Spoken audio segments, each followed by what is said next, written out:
নিকৃষ্ট রকমের bill pass করার চেষ্টা করেছিল, তা প্রকাশ্যে মিডিয়াতে ভিডিও ক্যামেরায় তারা নিজেরাই বলেছে যে তারা আইন পাস করতে চেয়েছে, যে আইনে বলা হবে যে আপনার যদি একটা অভিভাবক হন, আপনার ছেলে মেয়ে যদি বলে বাবা আমি মেয়ে, ছেলে হয়ে যদি সে বলে বাবা আমি মেয়ে, এটা যদি বলে না মা তুমি তুমি ছেলে, তুমি মেয়ে না তুমি ছেলে, এই কথাটা বললে ওদের লেখা আইন ড্রাফট বিল, ওদের লেখা ড্রাফট বিলে আপনার 1 বছরের জেল হবে এবং 50,000 টাকা জরিমানা। এই সেই বন্ধু সোশ্যাল ওয়েলফেয়ার সোসাইটি। এখন ওরা কি বলে, সবসময় বলে জেন্ডার নাকি মনস্তান্ত্রিক, মনে মনে চিন্তা করলেই হয়ে যায়। এটা কি আমার কথা? নো, ওদের নিজেদের কথা, ওরা নিজেরাই তো স্বীকার করেছে, ওরা বিজেপি তো নিজেরাই বলেছে। এটা কি সত্য? আমরা কি ডাক্তার একটা বাচ্চা জন্ম হইলে আমরা কি বলি যে এটা ছেলে না মেয়ে, এটা বলি নাকি মনে করি তোমরা বড় হয়ে মনস্তান্ত্রিক ভাবে ডিসিশন নিবা তুমি ছেলে না মেয়ে? এটা সত্য না। এই সত্যটাকে ঢাকা দেওয়া হয়েছে। কে ঢাকা দিয়েছে? আমরাই ঢাকা দিয়েছি, আপনারা ঢাকা দিয়েছেন, বাংলাদেশের অভিভাবক ঢাকা দিয়েছে, শিক্ষক ঢাকা দিয়েছে। এই সত্যটাকে কেন ঢাকা দিয়েছে? আমরা ঢাকা দিয়েছি, আমরা কি জেনে বুঝে করেছি? অনেক ক্ষেত্রে আলেমরাও ঢাকা দিয়েছে। আমরা কি এই সত্যটাকে জেনে ঢাকা দিয়েছি? না, আমরা জেনে বুঝে ঢাকা দিই না, কিন্তু আমরা দিয়েছি। আরবি ভাষায় সত্যকে ঢাকা দেওয়ার একটা ওয়ার্ড আছে, সেই ওয়ার্ডটার নাম হচ্ছে কুফফার। সত্যকে ঢাকা দেয় তাকে কুফফার বলে, লিটারাল মিনিং। এই কুফরি আমরা করেছি, আমাদেরকে করানো হয়েছে। শুধু আমরা করি নাই, কুফরি আমাদের ছেলে মেয়েদেরকে কাফের বানিয়েছি। কেন? কারণ আমাদেরকে ধোকা দেওয়া হয়েছে। এই সেই ধোকাবাজের অফিস বন্ধু সোশ্যাল ওয়েলফেয়ার সোসাইটি, তারা আমাদের সকল বাংলাদেশের জনগণকে ধোকা দিয়েছে, বাংলাদেশের রাষ্ট্রকে ধোকা দিয়েছে, বাংলাদেশের জনগণকে ধোকা দিয়েছে, অভিভাবককে ধোকা দিয়েছে, আলেম ওলামাদেরকেও ধোকা দিয়েছে। ওরা একটা ধোকাবাজ। এইগুলো যা কাজকর্ম আইনগত ভাবে 107 ধারা, 108 ধারা, 116 ধারায় সম্পূর্ণ অবৈধ। আপনি জেনে শুনে সত্য গোপন করতে পারেন না, এবং আমাদেরকে দিয়ে অপরাধ কর্ম করিয়েছেন। Aiding and abetting criminals is a crime. আপনারা প্রকাশ্যে আপনারা বলেছেন সমকামিতার সমর্থন করেন। WHO আপনার অর্গানাইজেশন, আপনার নিজের বক্তব্য আছে, ভিডিও আছে, আছে, টেক্সট আছে, সব আছে আমাদের কাছে। আপনারা ডিলিট করে কোনো লাভ নাই।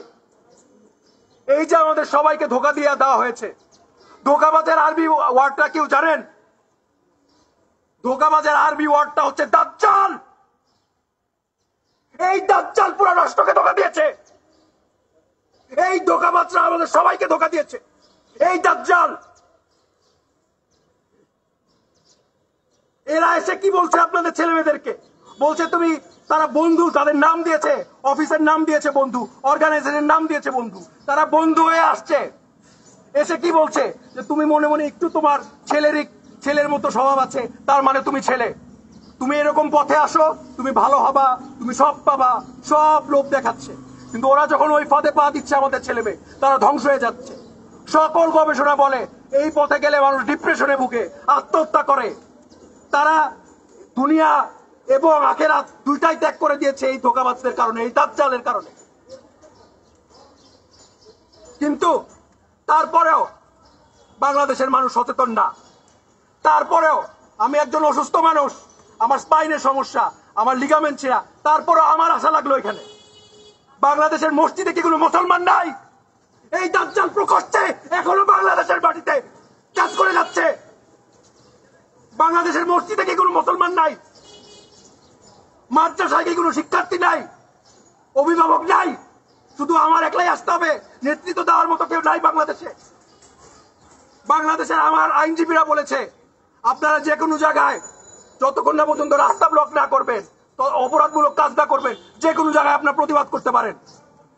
কিন্তু কেউ প্রতিবাদ করতে আসলো না এই দাজ্জালের বিরুদ্ধে, এই ধোকাবাজের বিরুদ্ধে। পুরা রাষ্ট্রকে, পুরা সমাজকে ধোকা দিয়েছে, তাও এদের বিরুদ্ধে কেউ আসলো না। আমারই আসতে হইল।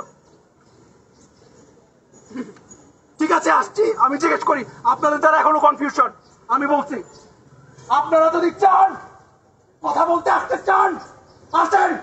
সমকামীদের সাথে ট্রান্সজেন্ডার সম্পর্ক আছে কিনা? I am here. Get stop. কথা বলতে চান প্রমাণ করে দেন। আপনাদের আইনজীবী আছে, আমাদেরও আছে। আসেন, আপনারা অবৈধ কাজ করছেন কিনা, আইন বিরোধী কাজ করছেন কিনা কথা বলতে চান। We are here. আপনাদের কষ্ট করে আসতে হবে না। সৎ সাহস থাকলে নিচে আসেন, কথা বলেন। কি বুঝাইতে চাচ্ছেন? ইসরা ট্রান্সজেন্ডার অ্যাক্ট বুঝান, নিচে নামেন। কোনোদিন ওরা এটা মানবে না, কোনোদিন মানবে না, কোনোদিন ওই সাহস হবে না। আমার সাথে কথা বলার সাহস তারা হবে না।